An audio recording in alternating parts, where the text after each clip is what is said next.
we all grieve differently. Men and women grieve differently because we have different hormones. Of course, we all have little bits of these hormones, and men and women have different, more or less, of each one of these. Of course, women have more estrogen and prolactin. You need the prolactin for tears and for when you're lactating, for having a child. Oxytocin comes when you look at a child or look at a little kitty, or you see children around you, hear them laughing. We'll get oxytocin. And so oxytocin is that feel good. When you watch a Hallmark movie and it makes you cry, good tears, that's the oxytocin going through our system. And then we have the nasty cortisol, which is the stress hormone. That is what turns the president's gray in several years. That's what causes a lot of our own wrinkles and pains, and because cortisol, killer cortisol it's called, those high levels of stress hormone that need to be neutralized. They are for immediate flight or flight response an animal has. If it's got a fight or flight, it gets tons of cortisol to lift up a car. It gives you this adrenaline and epinephrine, these things that course through your system, but it's meant for momentary. Now, when we're in grief, we may be having cortisol long term. We're always processing this fight or flight response, and it's very damaging to our system, and we can age a lot faster. So it's important to balance it out with oxytocin and find those things that produce the oxytocin to balance out the cortisol. And women have an easier time to do that because they have more of those hormones. So I talk about different between men and women. Male and females are different because of those hormones and the amount of the hormones. Females can talk a great deal about their problems, and men usually go away and reflect and in the garage or go hunting or they're more quiet about expressing their grief, where women can tend to talk about it more often. And these things are genetics by the brain and the hormones that we have. Is there any difference between the male and female brains? Well, if you look at this chart, you see a little bit. This is a joke, of course, but babies, respect, security, shoes, talk, love. Sex, beer, food, football. It's just men's brains, we think differently, women think differently. So just to know that we have that difference and don't expect the other one to act or grieve as we do because we are built so differently. Male versus female traits. These are listed in order of how they happen most. Women are more sensitive, men are more dominant, women are more warm, men have more emotional stability. Women are more apprehensive. Men are more rule conscious. Women are more tense. Men are more vigilant. Self-reliant. It goes down the list. And these, when you get to the bottom, a lot of these intermingle between men and women, obviously, because we overlap in so many different ways. So these are general characteristics that we know and can look out for and identify. And as far as tears, there's actual physical difference. That women cry more sad tears, men cry more glad tears. Women will cry during a sad movie. Men will cry when their football team wins. They're so excited and they're jumping up and down and tears are running from their eyes. And so that's a difference in types of tears. So we react differently. In fact, physically, if you look at the lacrimal gland above the eye, that's what holds all our tear. That's our tear reservoir, so to speak. And when someone says, a woman, she just can't hold back her tears because you have a smaller lacrimal gland. So men can hold their tears back until they can find a safe place. Or men gulp a lot, or they'll drink water a lot because it will gulp the tears down the back of their throat instead of out their ducts. But women have a hard time holding that, so they come out the tears very, very easily because they just cannot hold them back. So it's just interesting to note that we do have these physical differences. And then the communication is so important between men and women and everybody and how we communicate. I do communication classes too for people at work, to how people communicate with each other by their personalities. And so we learn each other's personalities, which we're going to go through a little bit later. But what are you saying without saying a word? When we're dealing with people that are grieving ourselves, or we're helping someone else, or understanding how they're not talking or communicating to us, we can tell exactly how they're communicating. The better we get on our body language, our countenance, our facial expressions, the things we use, the tone of our voice. Because only 7% is a spoken word. It seems crazy. But 55% is our body language, and 38% is how we say things. And that's why texting is so, we needed emoticons to be able to really identify what we say in a text, because it can be taken so many ways. So now we move on to the mind. You know, our mind is our resource to help us through the grief journey. So we educate ourselves and we journal. So if I had not journaled, my wife had not journaled 31 years ago, I would have never written the book, because I couldn't remember stuff. I couldn't remember anything, you know. So we've written it down. It helps in two ways. One helps in many ways, rather, but it helps in one way that you'll have it for further information down the road. You can look at it like a chart or like a diary or a calendar and say, oh, this is what I was feeling then, this is what I'm feeling now. But more importantly, is like in taking notes. If you take notes while you're at a class or doing something, it's not so important if you take the notes, because you can reread it or read the book or watch a video or something. But when you actually take notes, it cements it into the brain much better. So we educate ourselves, we research. And now we're talking about the body.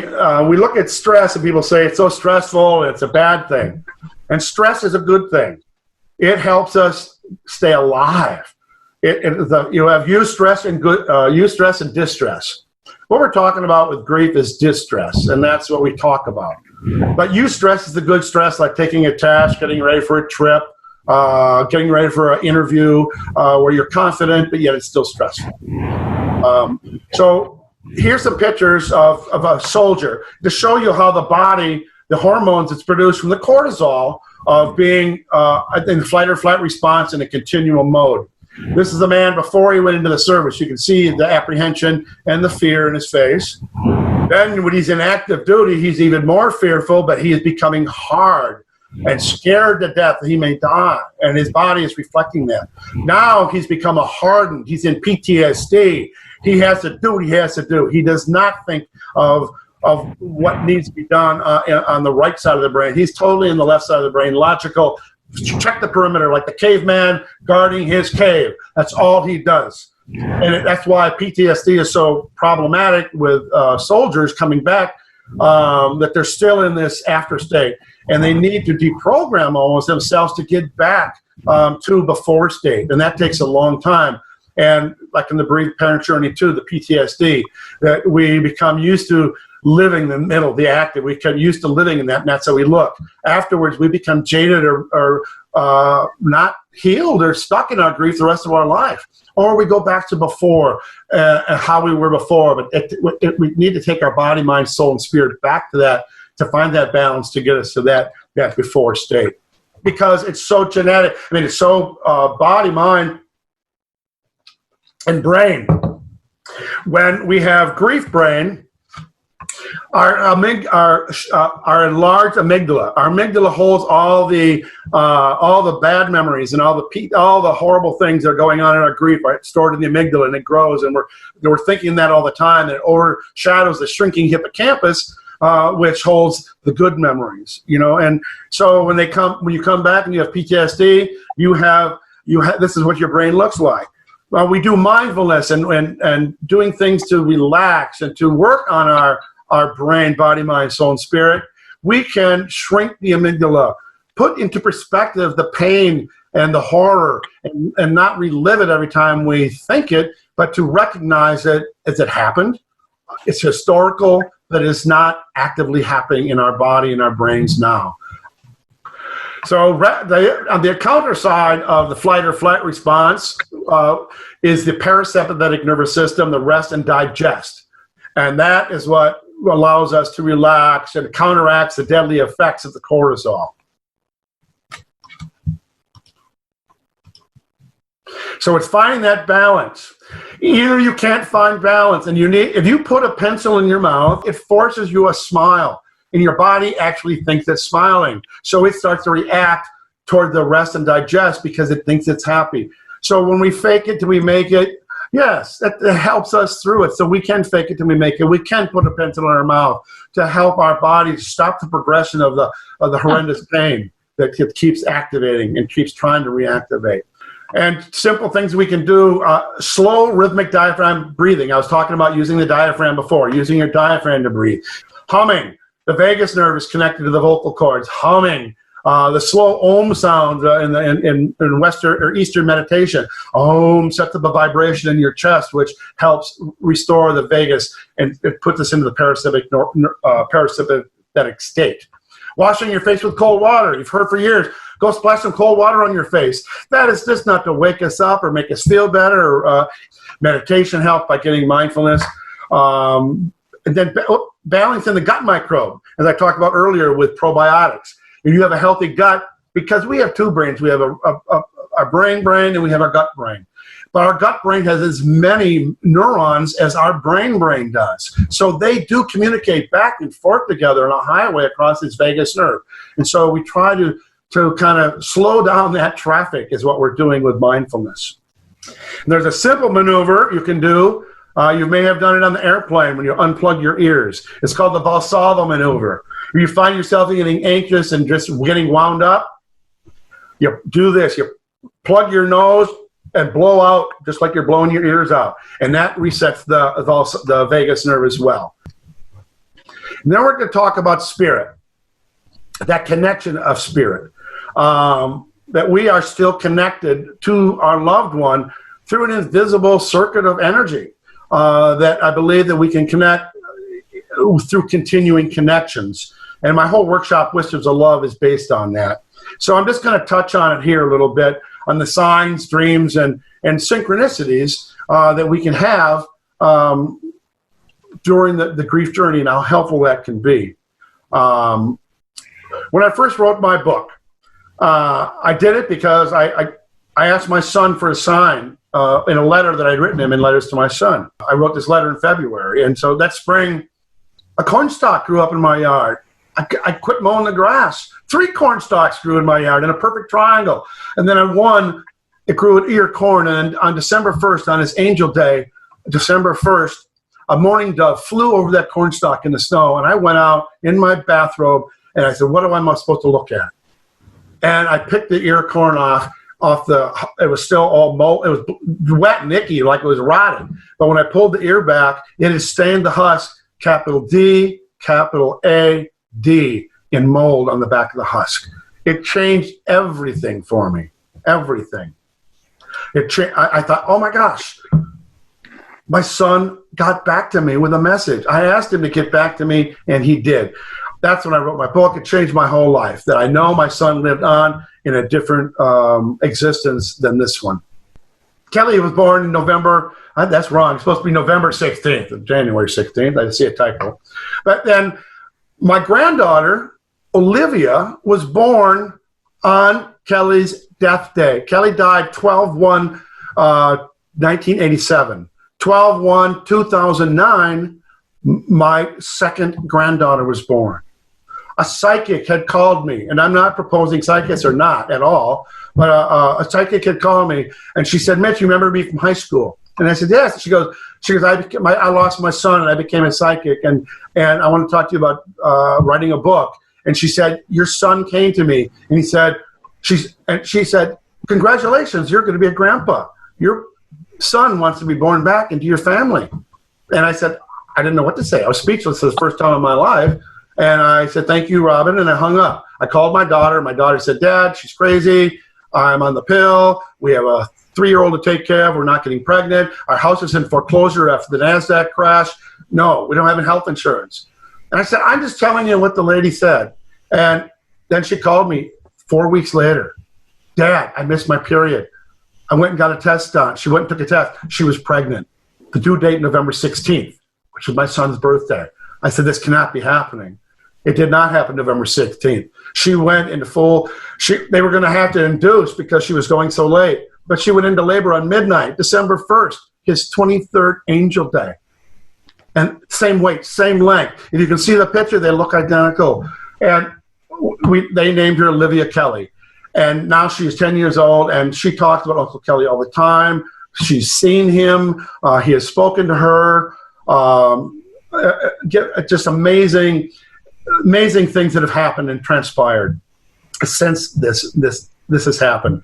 And so I want to talk a little bit more about, she was a year old, just walking, and she got pains, and she was had these paints out, just make kids' drawings. And she wrote Kelly. She signed her name, Kelly. She's only a baby. She doesn't even know how to write or talk or anything. And so it just happened again through the years, so many different times. Now she's growing up. She looks like him. She loves Uncle Kelly and talks about him. And then coincidentally, or is it not coincidentally, when Olivia was born in 2009, my first cousin's daughter, Leaf, was born on 12/1/2009. And then on 2015, my twin sister who died, who had left behind twin babies, she lost her 2 sons, but she had 18-month-old twin babies, boys and girls. And her first baby was born on December 1st as well. And so she named her little girl Carmody after my twin sister. And it gets better. I was born in 1955. There's my twin, and Sandy, who died. Then she had these 2 babies. This is when she died. She had these babies, Danny and Amanda. All these years later now, my Amanda has a second child. And on the same day, her twin brother had a child. His wife had a child, a little boy, and she had another girl. But now they moved to Florida, are living together. These kids it's like the Brady Bunch, but the twins they call them Cuz twins. The Cuz twins are living together, and they are just like spitting images of 3 generations. So there's so much magic and wonder in this journey. This has been 31 years that these things become evident because I'm willing to listen, willing to look, willing to comprehend and understand that these things happen beyond our understanding. So, letters to my son. Now, this is the book. I want to show you that, not to tout my book. The reason I'm talking about the book is that I want to show you a picture of another sign that my wife and I had this summer. And it was an artist, a 70-year-old man who retired, and there was a piece of stained glass hanging in the window. There's stained glass hanging everywhere because he's a stained glass artist. And in our little tiny Airbnb, I was in heaven seeing all this artwork and stuff. And it was a little dumpy, but it was so neat. My wife loved it, and it was so close to the lake. And it was kind of gray, and we noticed there was stained glass in the porch, but really didn't notice it. It looked like a vase. But then when the sun came out and shone through the vase, it was a picture of our son, a picture of almost this book in the vase. And I ran to the house, and I talked to the artist, and I said, sir, you've got to come out here and see this. Did you put a face in this vase? He goes, no, it's just glass I put together as a vase. Well, I said, I want to show you this. So he came out. He was shocked. And this was staying in that porch. And it was full of junk. It was like, and it was dusty. It had been hanging there for years. If we had not seen this is now hanging in our condo in Prescott. And we look at the sun coming through. We see his eyes. We see him smile. Maybe not everybody sees it, but I know many people that have seen it and said, oh, my God. How can this still happen? This is on soul, because this soul is the decision maker that we have when we get input from body, mind, and spirit. Decision maker. We have to listen to that input and decide what do we do with our life. How do we react to that? We're at a crossroads. We're at a fork in the road. Where do I go from here? Most of the times we sit at the corner of this crossroads. We come to a point when we need to make a choice. But that's the individual for everybody. Some people can camp at this wilderness road for 10 years. Some people can take either road that first couple months. Even though it's not advisable to make a huge choice, life-changing decision in that first year, because we may not even sign paperwork right, unless we have somebody helping us. So who am I as a griever? The power of vulnerability. Sorrow makes us all children again. It destroys all difference of the intellect. The wisest know nothing. Ralph Waldo Emerson said that. When we're grieving, we are thrust just like a child. That first year of grief, we are like an infant in our loss. Then the second year it's worse than the first. We're to the terrible twos in our second year in our loss. We're a toddler, learning to walk again, learning to find a new life that is different from the one we had before. We fall and we hurt. We want our mommy to pick us up and kiss our boo-boo. We want to feel better. We don't understand how we're hurting and why we're hurting so bad. So that second year and third year, until you get to almost the fifth year, like we do in Erickson's 8 Stages of Man, when a 5-year-old reaches autonomy and they get friends at school. They don't need their parents as much for every little thing. And so at 5 years in grief, we reach some level of autonomy, and then we're on our own a little bit more. We have not survived the journey completely. We're only 5 years old. So it's a lifelong process, and if you can correlate that with starting all over again, and you know that, you can truncate those years. It doesn't have to take as long as it did for me to reach a level of serenity in your grief. So who are you as a person? You can take a personality test to find out who you are. Many people have, and most people are familiar with the Big Five, or with the Myers-Briggs mostly. The Myers-Briggs is who are, your INFJ or ENFP or whatever. But you do that whole thing, and you can never remember an INFJ from an ENFP. So I came up with a new modality that I think we can kind of help ourselves find out who we are as a person. And it's actually a test.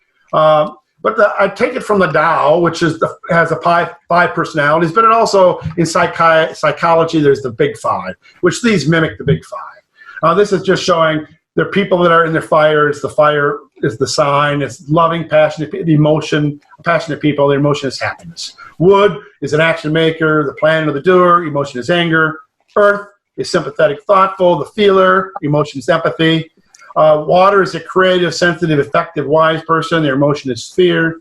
Metal is a chronic griever, insecure, hopeless, and their emotion is grief. Now, if you think about the five, are you going to remember fire, wood, earth, water, metal? Probably not. So I've gone to the test is about who are you in the 100-acre wood. Most of us are familiar with Winnie the Pooh.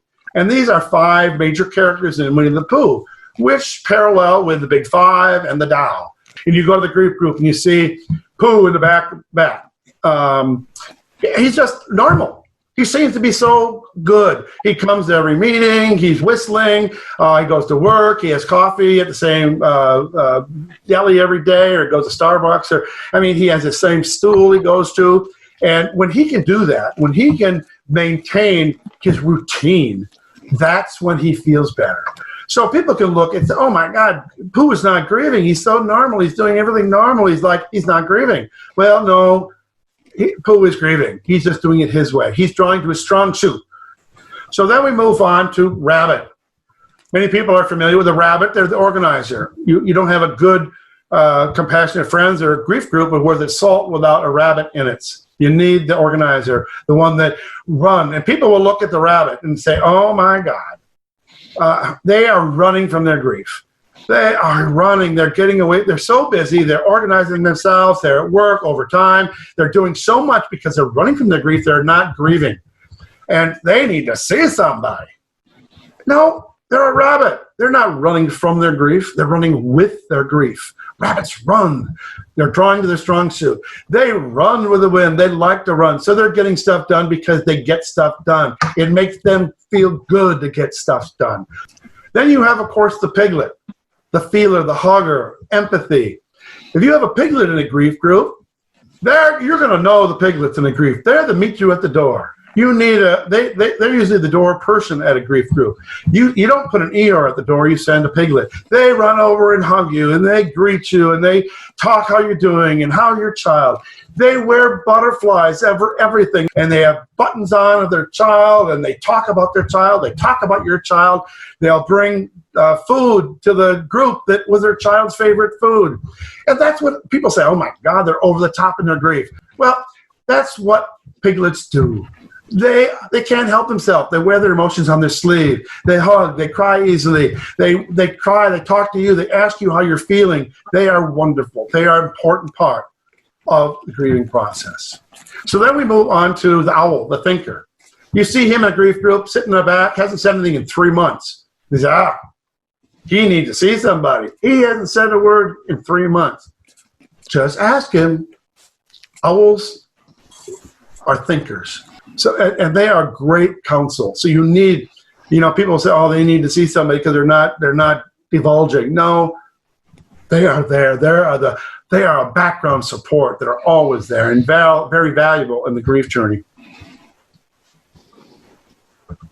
Eeyore, of course, you have Eeyore, the procrastinator, the crier. People think this is the epitome of grief. Well, we all go into our Eeyore when we are grieving. But people that are Eeyores are naturally Eeyores. You know them.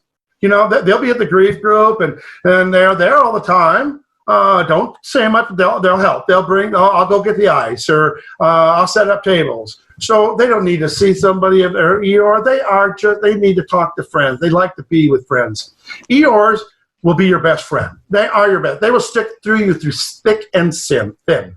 They will give you the best shirt off your back. They will later complain they gave you the best shirt they had, but that is an Eeyore. So they are part of the group. So we're all part of the 100-acre wood. Then who you may ask is Tigger. Well, he is not one of the 5 personalities.